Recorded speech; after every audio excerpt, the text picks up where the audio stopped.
Mais avant ça, on va mettre en lumière un joueur qui a brillé pendant cette CAN et particulièrement pendant cette finale en termes de talent, en termes de leadership, son charisme, sa classe. Je parle évidemment de Sadio Mané, Julien.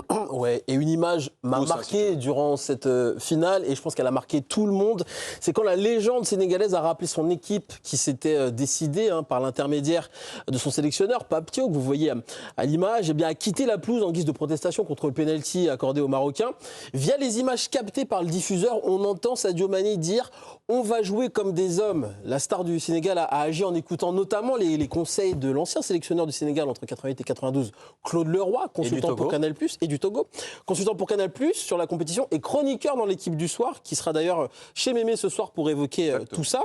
Regardez ce que dit Claude Leroy après cet échange avec Sadio Mané. Au moment où il était seul sur le terrain, Sadio est venu me demander « Que ferais-tu si tu étais à ma place ?» Je lui ai répondu que j'aurais repris le jeu. On ne sait jamais. Et puis, il a rappelé ses coéquipiers. Pour moi, c'est l'image de cette CAN, vraiment ce moment de lucidité qui fait aussi basculer le match dans l'irrationnel, dans l'irréel. Et on le doit à Sadio Mané, conseillé aussi par El Hadji Diouf ou encore Mamadou Niang. Voilà. Ouais, assez incroyable. Et on s'est posé la question, quand on a vu un petit peu toutes ces images, est-ce que Sadio Mané est devenu plus qu'un footballeur hier soir ? Clairement, parce que ce qu'on va retenir, là, c'est le côté humain de cette séquence, de cette finale, beaucoup plus que ce qui s'est passé techniquement sur le terrain. Et il avait dit dans une interview qu'après sa carrière, ce qu'il aimerait qu'on retienne de lui, c'est surtout le côté humain, qu'il a été un grand homme plus qu'un grand joueur. Et là, c'est exactement ce qui est en train de se passer. C'est que là, ce qu'on retient vraiment, c'est cette image du joueur qui a ce recul à ce moment-là, là où tous les autres sont dans l'émotionnel et même son entraîneur. Et lui, quelque part, prend le temps de pouvoir, ne serait-ce que discuter autour de lui pour demander conseil. C'est très humain de pouvoir faire ça, d'un moment donné où c'est accepter de dire je suis dans une situation où je ne sais pas, je vais demander conseil, je vais prendre autour de moi des informations qui pourront m'aider à avoir un jugement.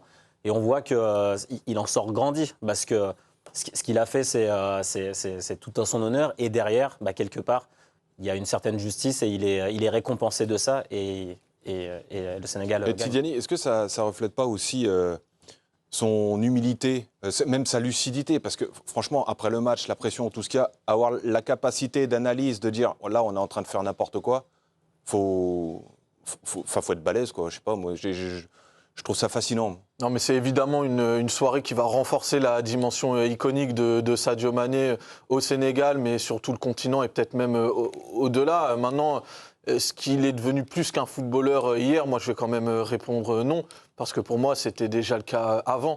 Parce que ses succès en club, parce que sa trajectoire, qui en font à la fois une source d'inspiration et aussi un ambassadeur du continent, Sadio Mané. Ça, c'est parce que il a amené au Sénégal cette première CAN, parce qu'il a terminé deuxième au Ballon d'Or. Et puis ce qu'il faut aussi mentionner, c'est que c'est un joueur qui a une dimension sociale. À l'image de beaucoup de footballeurs africains, il a un engagement qui va bien au-delà du sport. La façon dont il a modernisé son village d'origine, parce que lui, il n'est pas de Dakar, il est d'un petit village qui est, je crois, situé entre la Gambie et la Guinée-Bissau. Donc voilà, il vient pas de la grande capitale. Et la façon dont il a modernisé, avec des hôpitaux, avec une école, avec des terrains de sport, etc. Et en fait, quand vous voyez les autres personnalités importantes de l'histoire du football africain, que sont par exemple Georges Weah ou Didier Drogba, cette dimension sociale et extrasportive, vous la retrouvez aussi. Et donc moi, je pense que oui, effectivement, hier, Sadio Mané, il a mis dans le rétro certaines personnalités sportives du football africain parce que il a une deuxième CAN et que il a été le guide de cette formation. Mais pour moi, c'était déjà plus qu'un footballeur avant hier. Pour moi, ça a Tu penses à qui quand tu parles des autres justement qui n'ont pas non, mais par exemple, moi je vais te dire, je pense qu'aujourd'hui, à part Samuel Eto'o, il n'y a plus personne devant Sadio Mané sportivement.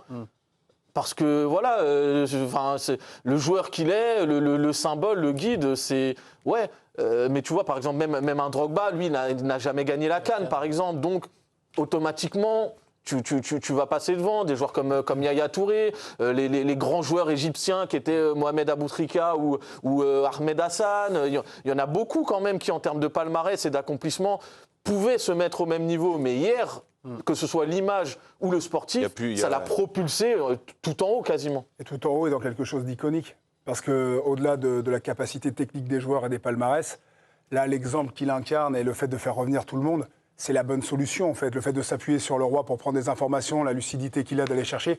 Et moi, la phrase que je retiens, c'est « on va jouer comme des hommes ». Alors forcément, faut faire attention comment tu interprètes cette phrase-là. Toi, comme des bonhommes plein de testostérone, c'est pas ça qu'il dit. Il dit « on va jouer comme des hommes debout ». On va jouer comme des hommes avec cette capacité, cette chance qu'on a de pouvoir exprimer quelque chose.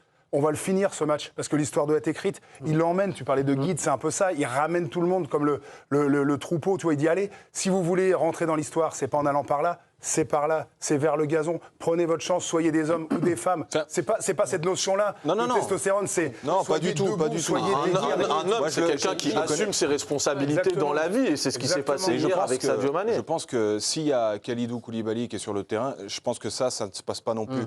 Kalidou a ce rôle un petit peu de sage. J'ai la chance de connaître les deux, honnêtement. Et moi, le Sadio Mané que je connaissais jeune, en fait, c'est le même qui est maintenant. Moi, le comportement qu'il a quand il marque le but en demi-finale, où il dit « Respirez, genre, je m'occupe de tout, ça va aller, calmez-vous, on va aller au bout. » Mais je sais pas, il a une façon de transmettre et un charisme, un leadership qui est assez dingue dans cette équipe, moi, je trouve. Totalement. Et il est possible que Sadio Mané ait joué son dernier match à la CAN. C'est ce qu'il avait plus ou moins dit avant cette rencontre. Sauf que son sélectionneur, Pape Thiaw, avant le match, justement, répondait à cette possibilité de voir Sadio Mané s'arrêter, en tout cas avec la CAN 2025. Quand on s'appelle Sadio Mané, sa décision ne l'appartient plus. Ça ne l'appartient plus. Il y a un peuple qui est derrière. Donc ce peuple aimerait le voir continuer. Et je pense que cette décision, il l'a pris à chaud. Et le pays n'est pas d'accord. Et moi, en tant que sélectionneur, je ne suis pas du tout d'accord. Et on aimerait le garder le plus longtemps possible. C'est un monument. Partout pour l'Afrique. Il représente l'Afrique. Il représente le monde. C'est un exemple.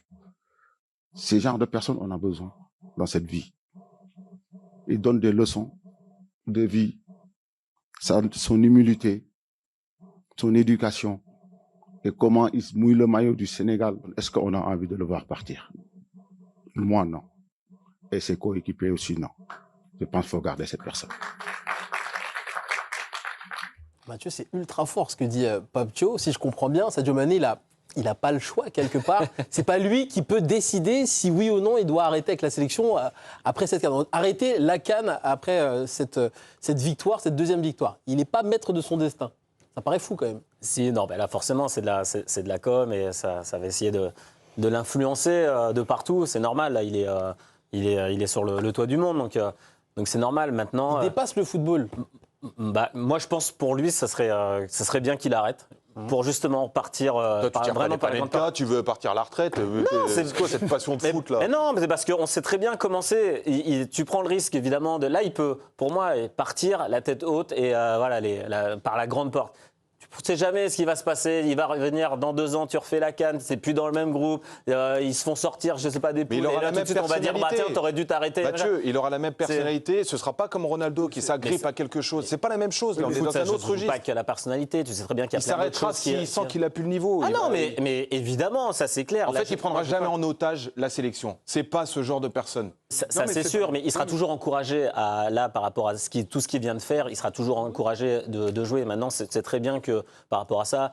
Le supporter est très versatile par rapport aux victoires, à la dynamique des choses. Si il prend le risque encore de continuer et que ça se passe bien, on aura dit tant mieux, c'est bien, il aura encore augmenté encore plus sa cote de popularité, etc. Si par exemple tout se passe mal d'ici 2 ans, etc., on va avoir le sentiment de se dire il aurait dû arrêter sur une bonne note il y a 2 ans. Donc encore une fois, il n'y a que lui qui pourra prendre cette décision et je pense qu'il sera toujours en adéquation avec. Mais moi, je pense pour lui que ce serait bien qu'il finisse par... J'espère pour le football qu'il continue quand même encore un petit peu avec l'équipe du Sénégal.